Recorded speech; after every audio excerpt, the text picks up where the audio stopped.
Is Jeremy there? Yes, Jeremy's here. Okay.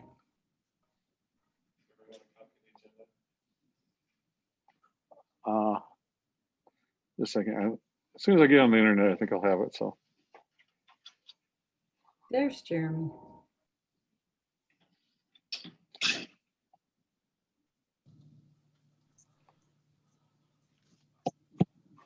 Hello? There he is. So, sorry, I'm a little late. It's my son's 4th birthday today, so I was trying to Oh. cram in every last minute before I left. Of course.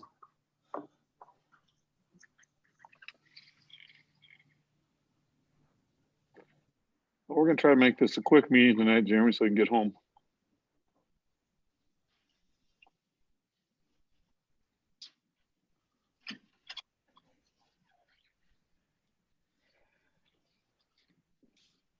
Okay.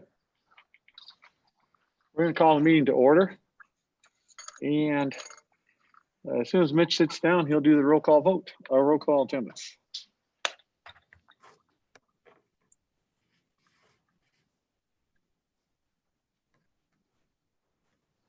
Weber, Here.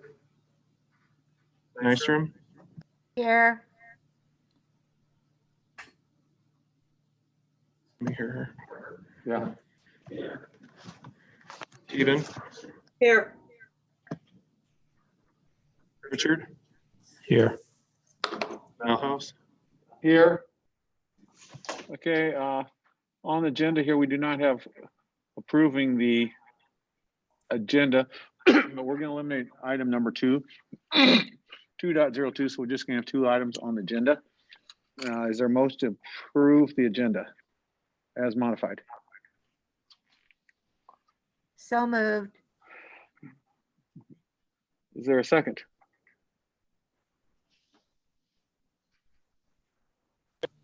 Second. Okay, it's been moved by Ms. Nystrom, seconded by Mr. Pritchard to approve the agenda as modified. All those in favor say aye. Aye. Aye. Aye. Opposed, nay. The agenda stands approved as modified. I guess first, I'm going to turn the floor over to Reverend Weber for his statements. Yeah, so make sure I have the microphone close. A lot of people know that a little over 4 months ago, I resigned from the church that I was at here in town. And for the past 4 months, we've just been looking and just seeing where we would go next. And as of tomorrow, actually, I start my new job at a church down in Ankeny, the Ridge Church. And so with that, we'll be moving to Ankeny.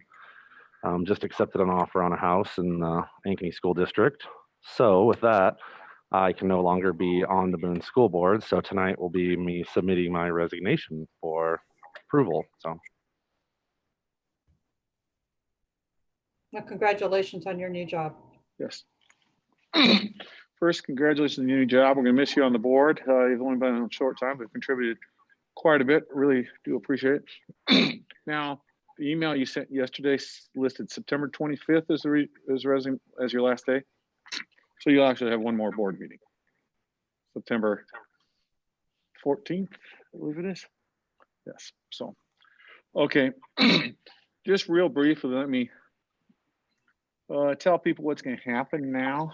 And those people who are listening online. What will happen is the school district will be publishing a notification of the seat vacancy, and we'll be taking applications for the appointment to the seat. Traditionally, what happens is the current 4 board members, we will appoint a 5th person to fulfill that term until the next school election cycle, which would mean that whoever is appointed to this position will stay on that position until November of 2021, at which time they will have to run for re-election for the completion of Reverend Weber's term, which would go through November of 2023. There would also that time be 2 other seats open. That would be Mr. Pritchard's seat and my seat. We are going to have an application that Mrs. Tripa has used in her other school districts that she's worked with who've had board resignations. Can you show that to us? Do you have it printed out? Actually, I think that Mitch is going to go ahead and share his screen and share the application with everyone so you can see the questions that I have used previously in similar situations, and we can certainly adjust and modify this as you wish.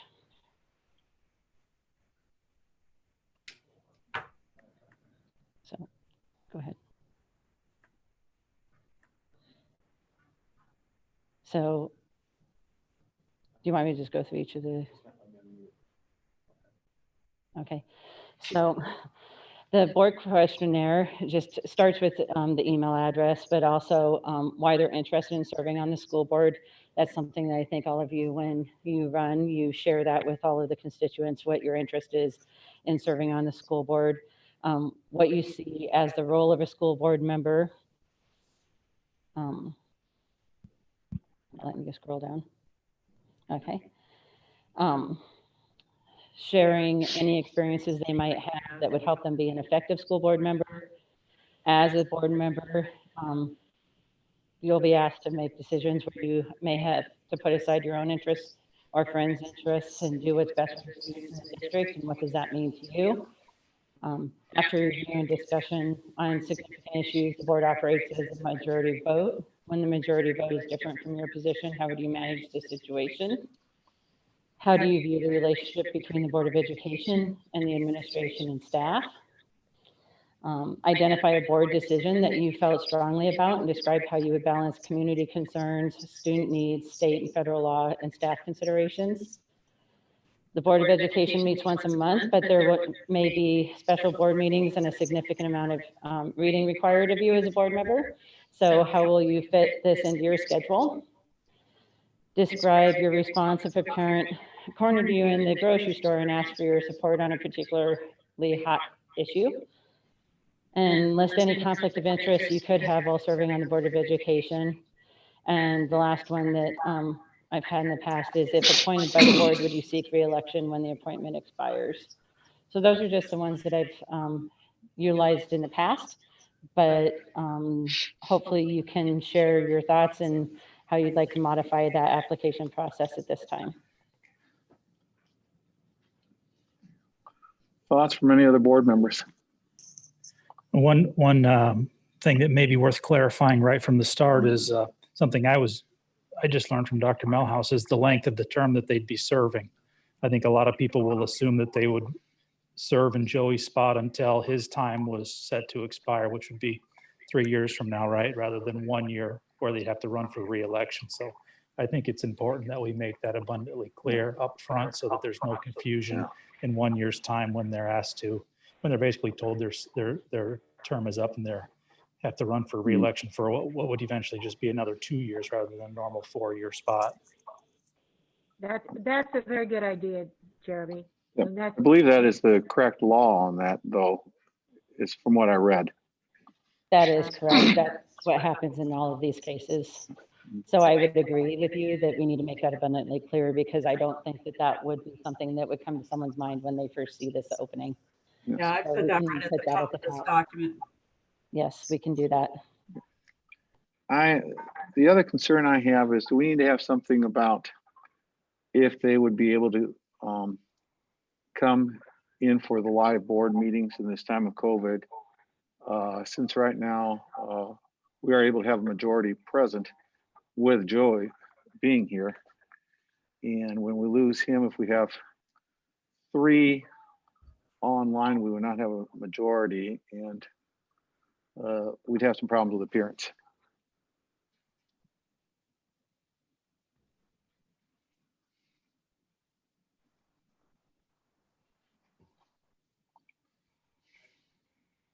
We're willing to add whatever questions the board would like to have on it. So you just let us know. I think if somebody is really, really interested in serving, it shouldn't matter whether they can come in person or not.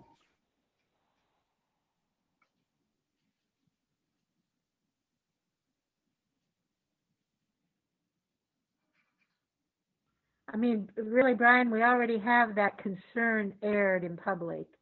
Mhm. Aren't we giving a mixed message? So I don't know if it is critical.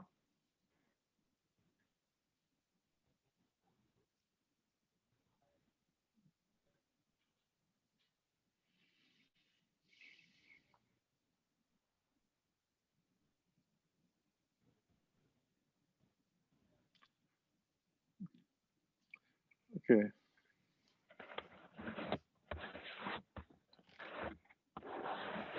I guess I would agree with Pat and Pam that maybe the optics aren't the best, but that's a tough thing right now, and COVID is not going to last forever, and maybe finding the best leader for the district post-COVID and during COVID is more important than putting a question on there that may exclude some people that would be a good fit.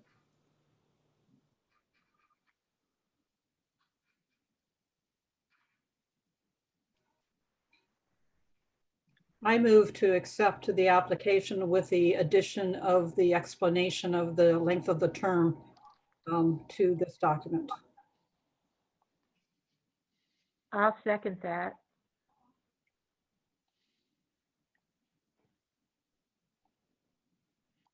We don't have to make a motion here. This is just a suggestion for these because this is put in as an information and discussion item. And it was not put in for a motion. So I think in this situation, our superintendent will just take what she is hearing from us and move on that. Okay, Okay. As we cannot take a motion. well then I changed that to I recommend. Thank you. Okay. Next is the superintendent's report and school board goals. Okay, so I am going to see if I can share my screen. Actually, can you let me share my screen? Whoever is in charge of that.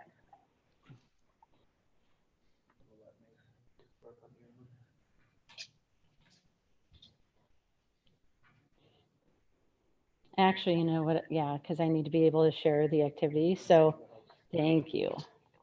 So what I wanted to have us do before we go into a continuation of what we discussed at the last board meeting was, if I can move this, I don't know how to move it. I'm going to go underneath. So there's an activity that the Iowa Association of School Boards has called At the Board Table. And this is something that I had shared with all of you that I would really like us to participate in these at the table activities and attain the Boardsmanship Award with the Iowa Association of Julie, School Julie, Boards. before you go on, Brian, can you mute yourself because there's an echo? Thank you very much. So what I had wanted to do was to be able to share with all of you these activities, and they are not long, I promise. It is just something to help us as a board go through the typical board processes and have an avenue in which to do that. So I thought before we discuss and continue our board priority conversation that we started on July 7th, if we walk through this at the board table activity, it might lend itself to the conversation that we're going to have afterwards. So as we look at this, this is going to be divided into 5 parts.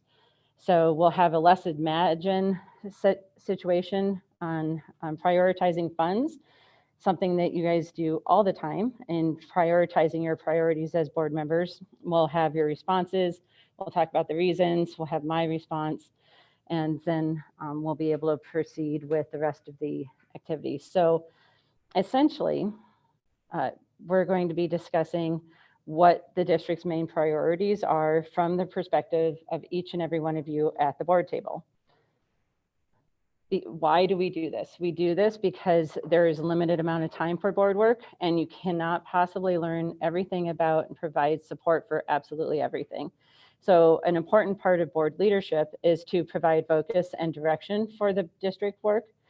And I have a finite amount of valuable leadership time. So it's important for me to be able to hear from all of you what the board is talking about and how you come to consensus, and what would provide the most value added contribution to the district from my perspective in the superintendent role. So there are limited district resources. As Gary Sinclair, Financial Planning Services Director, likes to say, you can do anything you want, but you can't do everything you want. So in other words, decisions are made based on priorities. So here is your imaginary, almost very real situation. So you're going to imagine that you've been given a magic $100 bill as a board that are going to provide great benefits to our district. And it's going to allow our district to make great strides in school improvement in a given area. It will buy you a great deal more than the actual time or actual amount in time, energy, and materials and motivation for good work. But there are strings attached. So there are rules. So keep these in mind when you go through this activity. First, you're not allowed to discuss with anyone else your individual work. We'll have time to discuss as a group in a moment. Second, you have to acknowledge that the great benefit in this area will only come at a cost to others. So in other words, solid fiscal security might mean making cuts in programming or staff. It may mean delaying some purchases of or the updating of equipment. But there's always a cost in another area when you want to attain benefit in a different area. This is going to be the toughest part for you. You can only spend your money all in one place, or you can spend $80 on one priority and $20 in another. Those are your only two options. You are not allowed to split the money in any other way or put it all to a single item. So it's not that you can take $50 out of your 100 and put it towards something and 50 to another. It's either all of the money in one place or 80-20 split. And you can choose from among the following list of areas, but again, you're going to do this individually. And then you're also going to refer to our district mission statement as you prepare to share why you chose the option that you chose or options that you chose from the list of items that you received. So here are the choices. And for the board members, I did email these choices to you as well. So if you want to go to the other section on your computer to be able to look at these separately, you can do that. And also, I shared the mission statement. I will share that also. So the choices are: you can increase course offerings and programming to better meet a wide variety of individual needs. You can inform community engagement with and knowledge of the school's district's needs and strengths. Have solid fiscal security, quality professional development focused on improving instruction, infrastructure development, technology, or something of your choice. So those are the choices that you have to choose from, and I'm going to give you a little bit of time to think about that. And if you recall, our mission statement states that we want all of our students to achieve both academically and in extracurricular activities, in addition to providing them with positive character development.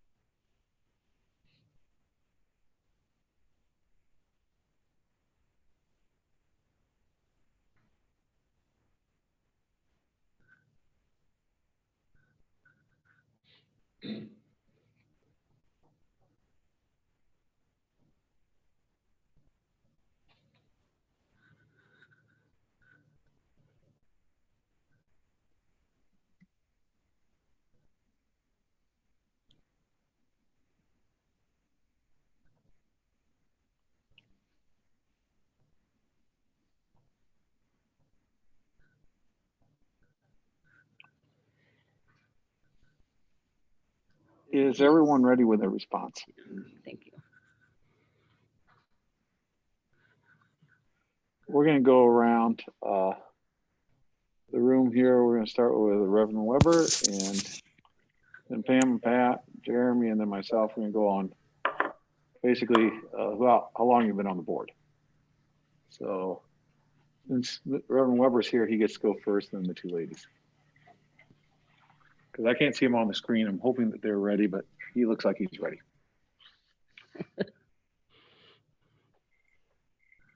Yeah, I would focus the money on community engagement.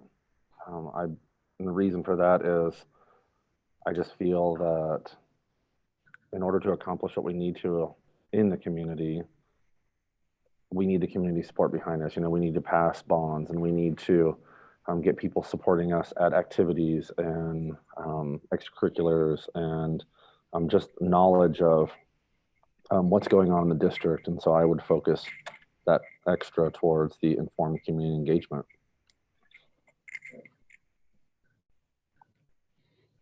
Okay, thank you very much. Pam, you're next, please. Quick question to Joey first. Joey, were you putting the whole 100 on that?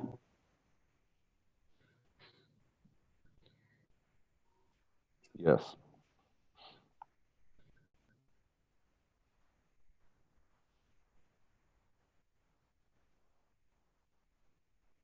Good there. Okay, I'm ready. I would put at least 80% in paying the premiums for some online instructional materials that might have been discontinued, like the Epic Reading Program or the Prodigy Math Program. And with the remaining 20% by supportive materials like books, make sure we have book sets for the kids, or math materials, depending on which direction we would go.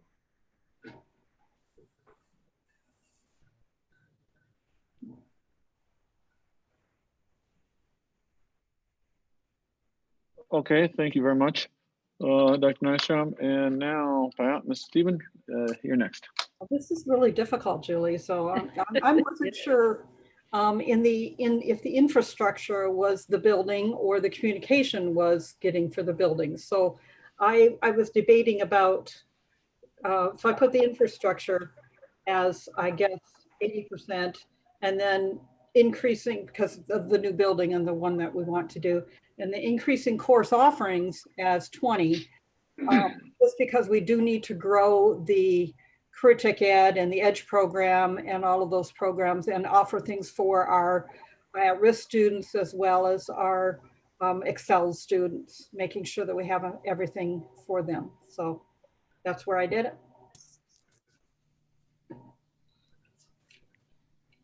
Okay, thank you. Mr. Pritchard? I was actually just flipped from Pat. I was thinking about putting 80% towards increasing course offerings and programming to better meet the needs, individual needs, preparing every kid for the future, I guess. And then 20% on infrastructure, just because it's much easier to prepare kids if you have the proper infrastructure. So that was my thought process there. And Jeremy, I have to let you know, I had it both ways. I had it 80-20, and then I switched it to 20-80, and then I switched it back, and then I switched it back. So did I. So we're on the same page there. Okay, I guess I'm last. I mean, looking at our mission statement, to provide an educational environment that promotes academic and extracurricular, I think first, I would agree with Jeremy. I would go 80% on the course offerings and programming to better meet a wide variety of individual needs. And my 20%, I know what Jeremy and Pat are saying, but I'm going to put my 20% to what Mr. Weber was saying. Reverend Weber talking about informed community engagement and knowledge of the school district's needs and strengths, because we really need that in order to get the bond issue through, to fulfill our technology and our infrastructure. So, and I understand why you get the other two if you were putting your 20% there, but I just feel community engagement has been such a big part in the last 2 to 3 years. Times really brought us a long ways in this district. Thank you. Thank you, everyone. I appreciate all of your perspectives. And I think what was interesting was I think a lot of your reasoning, you also brought some of your own individual strengths that you bring to the board table to some of your reasons, as well as there shows a lot of cohesiveness on the board with regard to what we see as our priorities. So I think that's something to celebrate through this activity. I thought one of the things that they recommended that we do is maybe go through and share with all of you what the Iowa Association of School Boards possible reasons for choosing the priority areas would be, and see if they kind of match where you were coming from, or if it gives you a different lens to look at, or maybe not. If it's not going to let me do that, I was going to try and click on it. There we go. Increasing course offerings. Iowa Association of School Boards talk about the fact that many districts struggle with ways to meet the changing and highly individualized needs of students, and many of you talked about that, and how district staff would like to meet those varied needs and sometimes feel restricted by the lack of program options. And I think that's one of the reasons that many of you talked about the need for increased course offerings, in addition to maybe seeing gaps in student achievement between certain demographic groups or learning groups that might look at this option favorably. So we had talked previously as a board about the need for an equity lens, and I think that this particular area also speaks to that. And even though that wasn't in some of your reasons, I think it fits into the reasoning that you've had at previous board meetings in discussing opportunities for our students. For informed community engagement, back to Joey's point, as long as Iowa schools remain community school districts, it's important for our communities to understand the needs of our district and to be able to become involved and supportive of the changes that we may have in our district. So contemplating big picture changes need to occur in our community and not just at the school level. So that's spot on to what our school board members mentioned in their reasoning as well. Solid fiscal security. If district resources have been plummeting and needs have been escalating, district might find itself scrambling for viability in any area. One advantage that Boone has is that we are in a really good financial situation right now, with our solvency ratio being above right where they are recommending, between the 5 and 15% for the unauthorized or the unspent authorized budget balance. So that is an area that I think Boone is in good shape with, and probably one of the reasons it wasn't high on your list of priorities when you went through this activity. Quality professional development. Teachers do want to be catalysts for increased student learning, and to be able to do that, they need to have powerful teaching methods and ongoing assessment system that measures the student learning, and that requires strong professional development for our staff. And so districts who want more for their students or see lagging student learning are also interested in providing professional development to their staff so that they can be better prepared to educate the students. Infrastructure development. This would typically focus on safety needs, and our desire to look at a new building definitely relates directly to infrastructure needs in our district. We have a need for a new building due to our 2 buildings that currently exist having so many difficulties with some of the maintenance that's required to just keep it safe for our students and our staff. So that would make it a priority for our district just because of the buildings that we're currently housed in. And then technology. Sometimes a district will select this when we talk, maybe they haven't already gone one-to-one, or they have recognized that we are definitely in a world of digital workplace, and students need to be able to work collaboratively and critically, and they need to be able to utilize technology in which to do that. So that would be reasons that a district may select that. And then there's always some that would like to have their own choice. We did not go that direction tonight, but that's something that to always be cognizant that one of the reasons that we are a 5-member board is to bring our own individuality and ideas to the table to come up with the best course of action.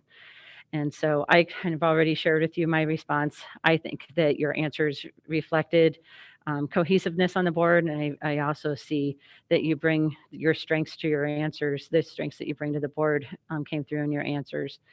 And I think that that has enabled you to come to clear consensus around our focus areas. And so with this activity, you will have earned 5 board member points toward our award that we hope to attain by the end of the year. So I appreciate all of you playing along with this.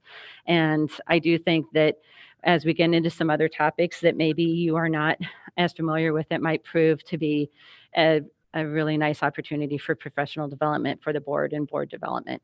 So thank you very much for doing that. I also am going to try to share, if I can find behind this part. Here it is. So last time we talked about how we wanted to structure the goals, and I rewatched our webinar so that I could make sure I was clear on what the conversation included with regard to what we thought our board goals should be this year. And one of the things that you talked about as a board is wanting to move away from specific test scores and not necessarily the accountability side, but the specific test scores, and understanding that students are more than just a test score, and they're more than just going to college or going into a career or going or life ready skills. So we had talked a great deal at that meeting about portrait of a graduate and standards-based grading and social emotional learning, all kind of fitting under that student achievement category. And so I'll start with kind of the explanation behind how I came up with the wording on these categories. Again, trying to move away from specific test scores, but not away from accountability. If the redefining ready indicators, Pat, if you recall last time, I couldn't think of the term. Does redefining ready sound familiar to you? I can't see her. But that was something that in CTE and in Sorry. Future Ready, yeah. Yes, So it is. that's something that redefining ready indicators actually help define what needs to happen to ensure that our students would be successful if they take the college path, if they take a career path, or if they take the life path. And so no matter what path they choose, it helps define what they would need to be. So for example, if you're going to be successful in college, one of the things they've learned is that if you have at least a 2.8 out of a 4.0 GPA, and you have completed an AP course with a C or better, or attained a AP test score of 3 or above, that would be an indicator that you would find success in college. Or there are certain minimum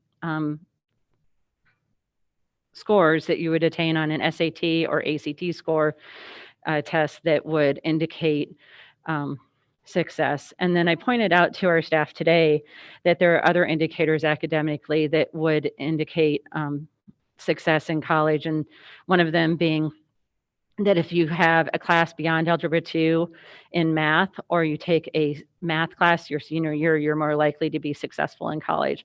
So there are indicators such as those that we can track with our students to determine if we're preparing them for college. Then for those that may want to take the career path and not necessarily college, it's been found that if they have an interest in a career cluster, they don't have to decide before they leave high school what they want to do the rest of their lives, but they do need to have an idea of what interests them. But in addition to that, they need to have at least 2 or more of the following indicators, things like 90% attendance or better in school, participating in 2 or more co-curricular activities, having a work experience during their high school career, having, I'm just trying to think off the top of my head because I don't have it in front of me, but some of those indicators that talk about being career ready, those are also I would emphasize to you also that being career ready doesn't mean you're not going to college. Oh, no, that's no. 2-year or 4-year college as well. Correct. No, that's absolutely true. They may choose to go to a 4-year school. They may choose to go 2-year. They may choose a career that's through an apprenticeship program. It could be a lot of different things, but you're absolutely right, Pat. It does not mean it has to be one path, just a career. It can be a career through the means of college or post-secondary education of some type. Thank you. Thank you very much for the clarification, because I certainly would not want people to interpret it that way.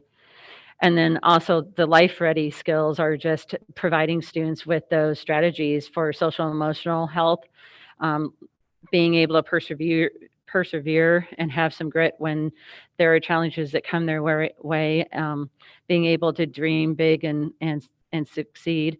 Our motto of expect the best, achieve success is a good example of that, but you need to have a certain skill set to be able to kind of persevere through some of those challenging times and have strategies when things are difficult. So there are different indicators for each of those areas that we can utilize to help us determine the health of our district when we are doing our portrait of a graduate.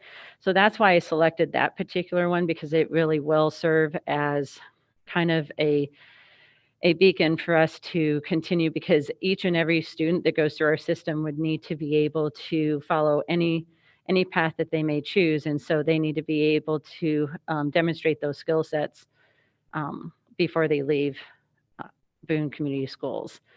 So that's how I came up with that particular item. Underneath the social emotional learning, implementing strategies to support student social emotional learning with an equity lens and provide trauma-informed care. That is something that is in our professional development plan, and that's something that we started working on already this year and will continue to work on. And that does work kind of in cohesion with our portrait of graduate work. Our standards-based grading.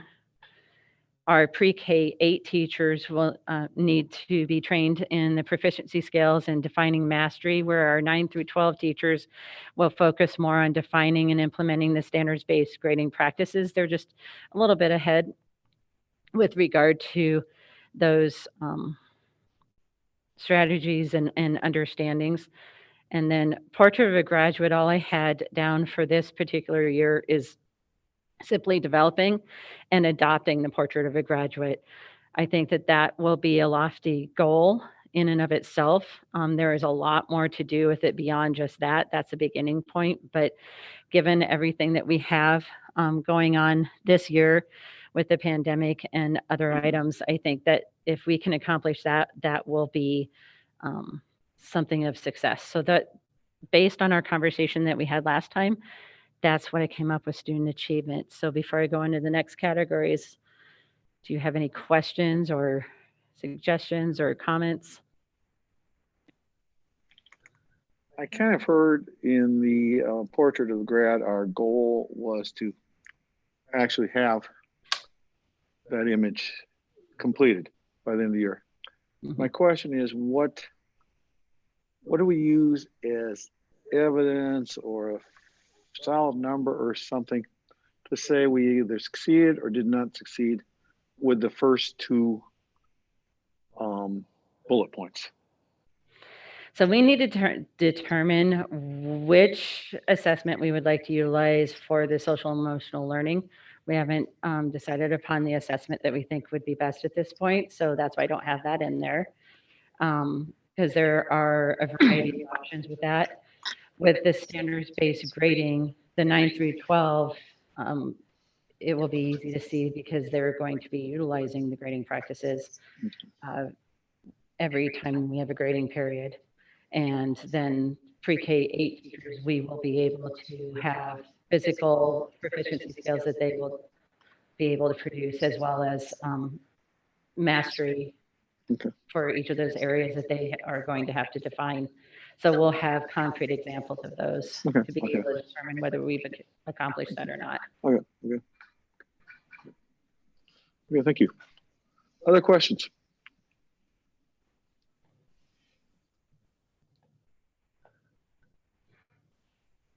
Okay, hearing no other questions, let's move on to our second, which is family engagement.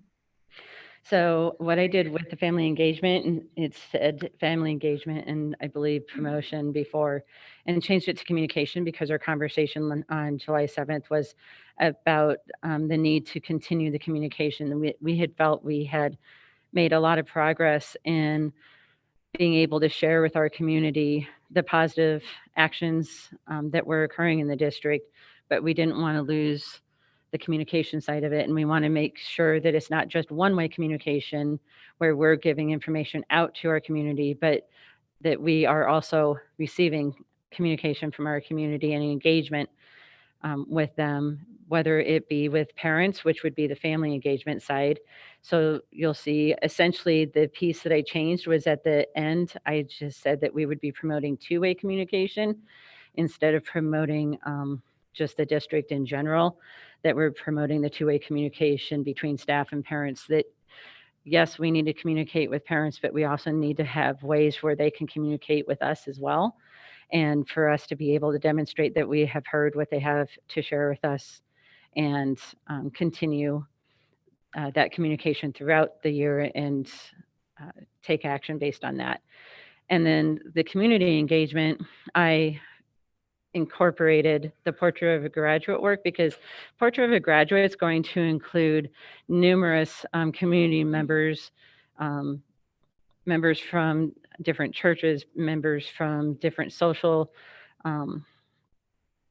services, just a wide variety of community members. We had specifically stated city officials and Chamber of Commerce, so I just left that in there and added that we would be developing the portrait of a graduate alongside with them because it is not something that the school will develop a portrait of a graduate. The entire community develops that portrait of a graduate.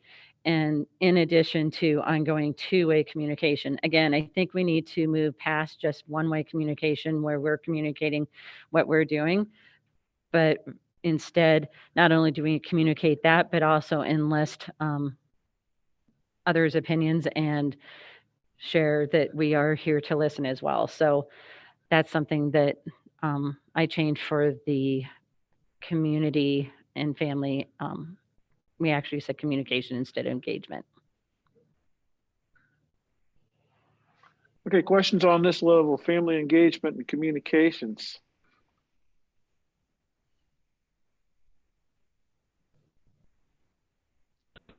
Well, I'm just really glad that we're approaching the community engagement with the organizations in our community and strengthening those bonds, working with the chamber, working with the city council, working with those service groups. That's very good. I think we had a good start with this, just in the surveys we've been doing this summer for the return to learn. I think we're on a good start for this, especially on the last side with the family engagement component. We also, we've been working some with the chamber on those issues too, but those surveys, when we got 75% feedback, that shows we were getting some family engagement out there on a two-way perspective, and that the parents told us what they wanted, and we took that information and used that in making our decisions. Which is exciting to me because when we work on the portrait of a graduate, that's going to be crucial that we have that level of engagement for the portrait of a graduate to be effective. So I'm very excited about the engagement levels that we have currently as well, and hope that we can continue with that.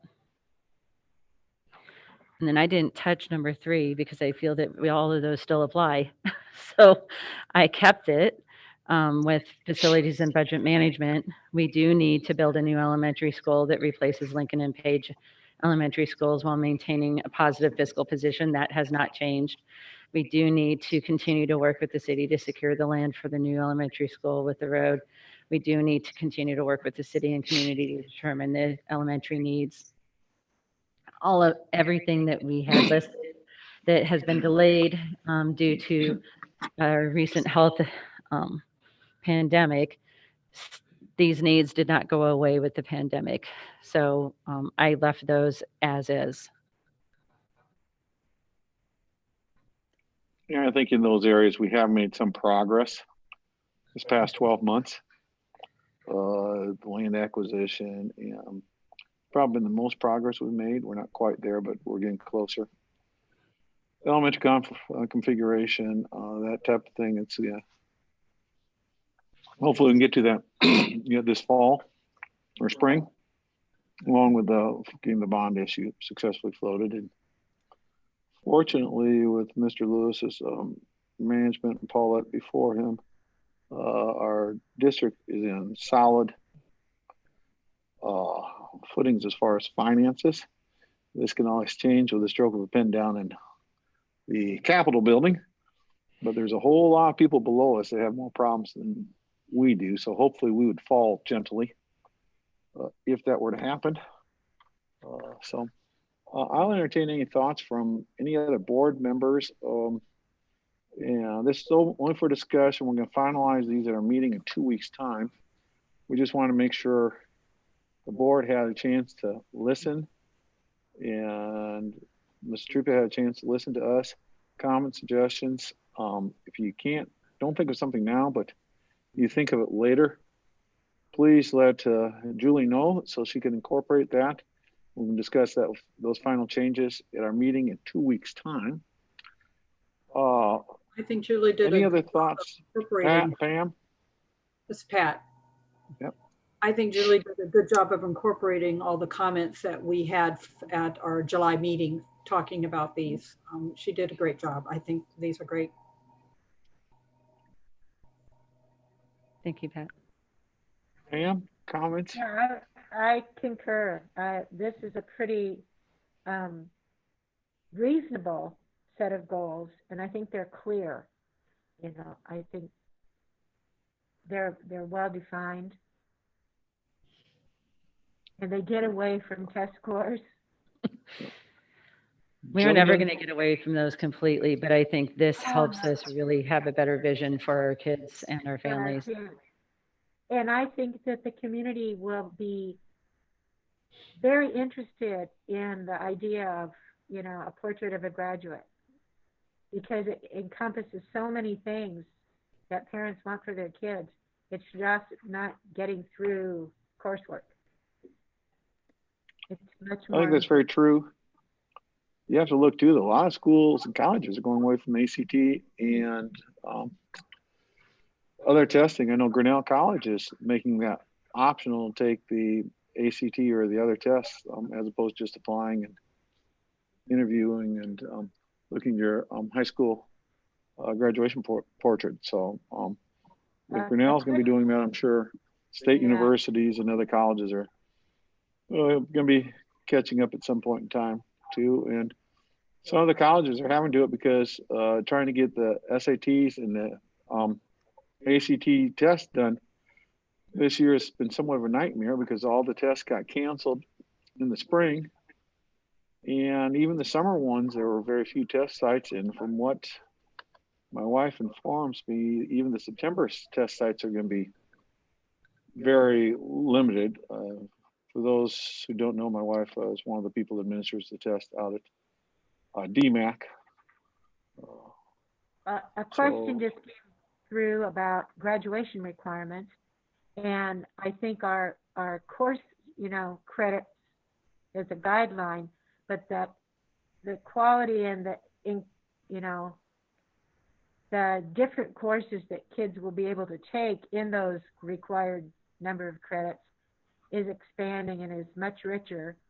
And you know, kids will still need so many to graduate, but they might come out knowing a lot more useful information, or, you know, things that get them ready from school to work.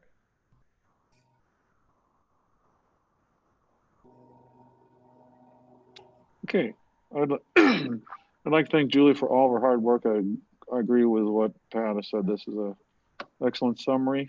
I'm glad to see that we still have academic achievement as our number one goal, which ever since I started the board, first thing I was told was your number one board goal, whatever, no matter how dire the circumstances is providing the best education possible for your students.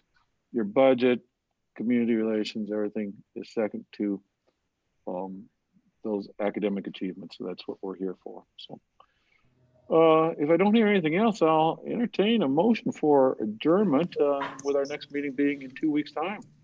One quick question. Sure. Any specific reason why agenda item 2.02 was removed? Yes.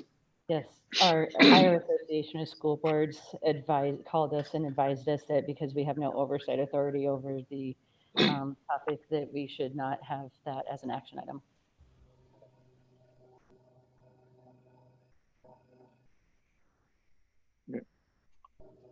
Any other comments, or is there a motion for adjournment? I move to adjourn. Okay, is there a second?